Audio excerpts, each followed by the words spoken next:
Hello everyone, मैं हूं आपका होस्ट अंशुमन और आप देख रहे हैं द बिहार एक्सप्लोरर। तो पहले हम डिस्कस करेंगे एयरपोर्ट के मुद्दे पे।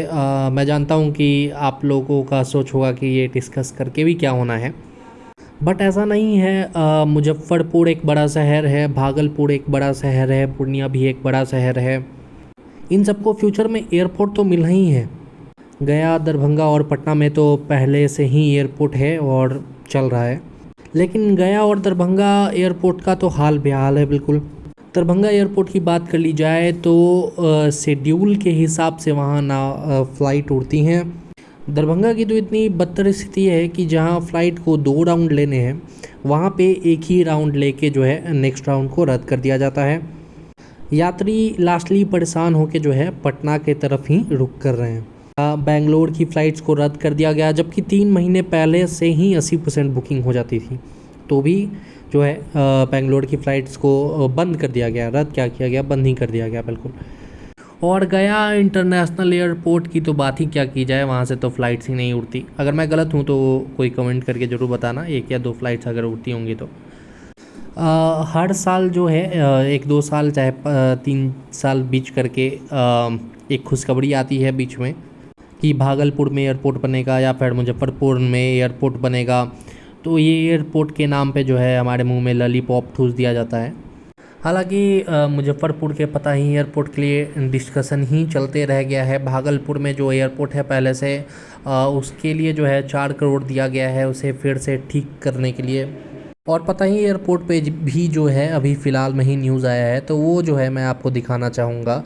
वो वीडियो क्लिप देख लें, फिर हम जो है आगे डिस्कशन करेंगे। हम यहाँ से जीतने के बाद जब गए थे और जब मंत्रालय का गठन हुआ तो हम सिविल एविएशन मिनिस्ट्री में जा कर के एक आवेदन हमने दिया था अपने लेटर हेड पर कि हमारे पताही का जो मामला है एयरपोर्ट का उसको थोड़ा सा देखा जाए, कंसिडर किया जाए और उसको जितना जल्दी हो सके बनाया जाए।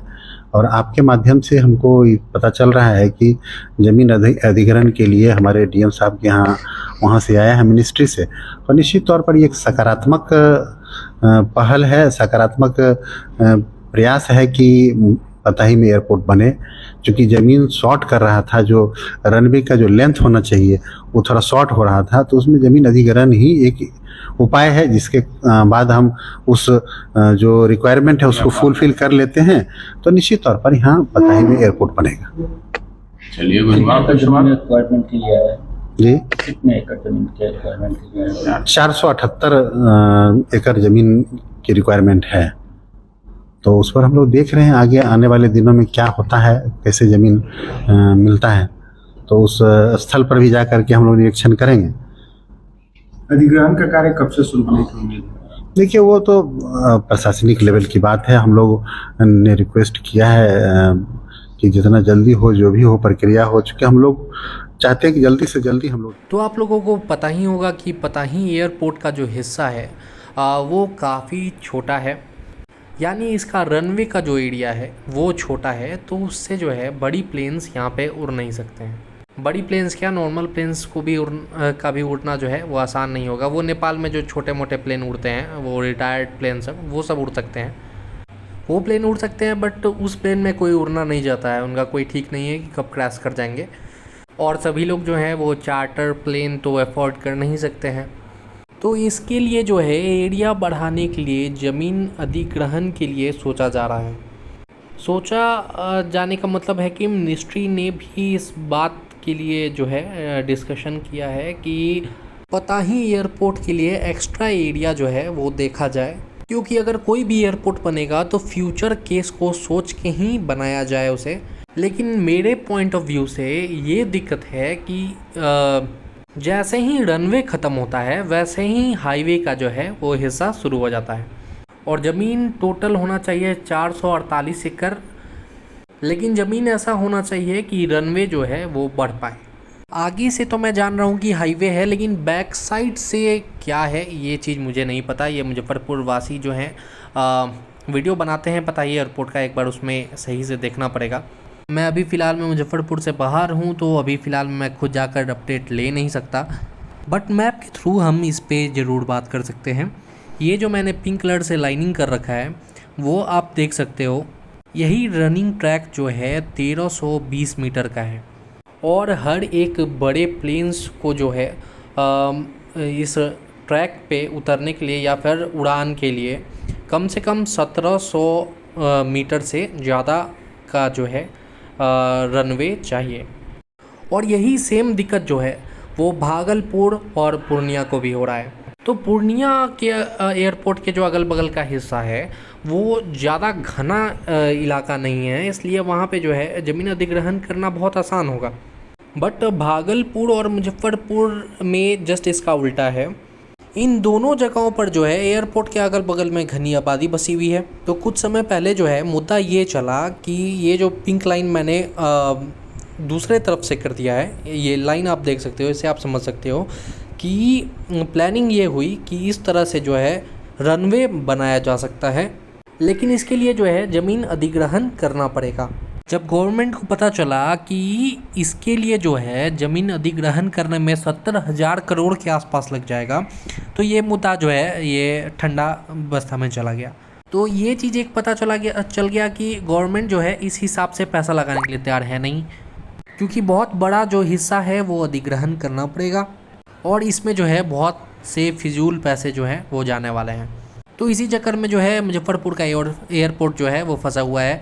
बट भागलपुर एयरपोर्ट का तो इससे भी बदतर स्थिति है। लेकिन अच्छी बात यह है कि भागलपुर में जो है सॉल्यूशन निकाल लिया गया है, नए जगह को जो है वो देखा गया है। हालांकि पुराने जगह पे 4 करोड़ खर्च हो रहे हैं, बट नए जगह पे जो है एयरपोर्ट बनाने की तैयारी हो रही है। और भागलपुर मुजफ्फरपुर जो है पटना के बाद बड़े सिटीज़ में आते हैं, गया, भागलपुर, मुजफ्फरपुर। तो यहाँ पे जो है अच्छे और बड़े एयरपोर्ट्स चाहिए ही चाहिए। तो ये चीज़ देखने वाला होगा कि क्या अधिग्रहण करते हैं और किधर किधर साइड जो है ज़मीन अधिग्रहण होगा, कैसे कैसे काम होगा, ये सब देखने वाली बात होगी। तो ये डिस्कशन जो है चलते रहेगा द बिहार एक्सप्लोरर पे, इसके लिए हमारे साथ बने रहें। और सबसे ज़्यादा डिस्कशन जो चल रहा है वो हमारे बिहार के मेट्रो पे चल रहा है, यानी भागलपुर, गया, मुजफ्फरपुर और दरभंगा के मेट्रो पे। इसको लेके कुछ अपडेट्स भी आई हैं, तो इस पे हम डिस्कशन कर लेते हैं। तो एक बहुत बड़ा अपडेट आ चुका है, मेट्रो के लिए 4 स्तरों पर जो है वो सर्वे करेगा राइट्स। आपको बता दूं कि ये मुद्दा कोई छोटा मुद्दा नहीं है। आप समझ सकते हो कि सेंट्रल गवर्नमेंट ने जो है कंपनी को चुन लिया है सर्वे के लिए। और आपको बता दूं इन शहरों पे जो है, चारों शहरों पे सर्वे पे 7 करोड़ जो हैं वो खर्च किए जाएंगे। तो मेरे पॉइंट ऑफ व्यू से दिक्कत ये आएगी कि ये जो भी शहर चुने गए हैं, गया हो, भागलपुर हो, मुजफ्फरपुर हो या फिर दरभंगा हो, इस पे जो है अपना पॉइंट ऑफ व्यू भी ज़रूर रखना। लेकिन इन चारों शहरों में जो है जगह की बहुत ज़्यादा दिक्कत है। यानी जितने जो घनत्व वाले एरिया हैं, जिन रूट्स में भीड़ रहती है, मतलब जिन रास्तों में जो है भीड़ रहती है, जैसे भागलपुर का स्टेशन रोड हो गया, मुजफ्फरपुर का स्टेशन रोड हो गया, गया स्टेशन के पास जगह है लेकिन उसके पास भी जो है रोड की दिक्कत है, उतने चौड़े रोड्स नहीं हैं यहाँ पर। और दरभंगा में तो ऐसे स्टेशन के सामने जो है वो जाम की दिक्कत होती है कि क्या ही कहा जाए। एक मेन एरिया जो है वो चुना जाता है जहाँ से चारों तरफ जो है वो मेट्रो चलती है। जहाँ अभी फ़िलहाल में मेट्रो बन रहे हैं, जैसे कि पुणे हो गया, पटना हो गया या फिर कोलकाता हो गया। मैं जानता हूँ बहुत ही बड़े शहरों से मैंने पड़तर कर दिया, ये तीनों जो शहर है वो टायर 1 और टायर 2 शहर हैं। तो यहाँ जो रोड्स हैं ना वो काफ़ी चौड़े हैं।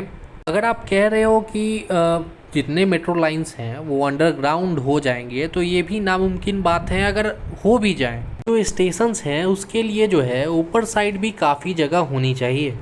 जहाँ जहाँ स्टॉप्स होंगे वहाँ पे जो है अच्छा एरिया जो है वो चाहिए।